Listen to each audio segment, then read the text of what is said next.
ప్రతి సంవత్సరము మహానాన్ని నిర్వహిస్తాము.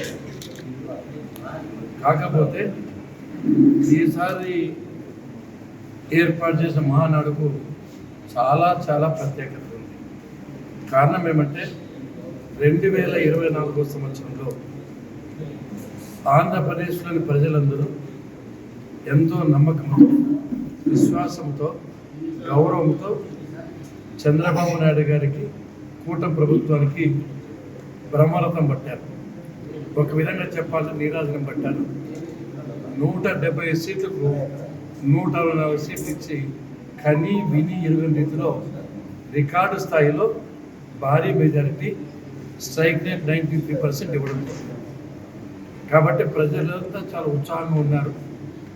ఈ ఎన్నికల తర్వాత ఈ సంవత్సరంలో కూడా అమరావతి నిర్మాణం కావచ్చు, పోలవరం ప్రాజెక్టు నిర్మాణం కావచ్చు, సూపర్ సిక్స్ పథకాలు అమలు కావచ్చు, ప్రజల్లో చైతన్యం ఉంది, స్ఫూర్తి వచ్చింది, అవగాహన వచ్చింది, ఆలోచన వచ్చింది. చంద్రబాబు నాయుడు లాంటి నాయకుడు దొరకడం మాకు అదృష్టము అనే వర్షం వచ్చింది.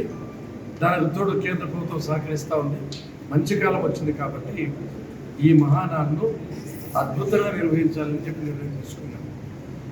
పార్టీ నిర్మాణంలో భాగంగా మినీ మహానాడును అసెంబ్లీ నియోజకవర్గాల్లో పూర్తి చేయడం జరిగింది. చాలా చోట్ల 24వ తేదీ జిల్లా హెడ్ క్వార్టర్ అయిన పుట్టపర్తిలో మహానాడును నిర్వహిస్తున్నాము. దానికి కూడా ప్రతి ఒక్క నియోజకవర్గం నుంచి మనుషులు వస్తారు. 5,000 నుంచి 10,000 వరకు వచ్చేందుకు అవకాశం ఉంది. అది తర్వాత 27, 28, 29 కడపలో మహానాడు నిర్వహిస్తున్నాం. మొదటి 2 రోజులు క్యాడర్ ఒప్పుకుంటారు. లాస్ట్ డే బహిరంగ సభ జరుగుతుంది. ఎన్నడూ లేని విధంగా జరపాలి ఉత్సాహంతో అని చెప్పి అందరం కలిసి నిర్ణయం తీసుకుంటాం.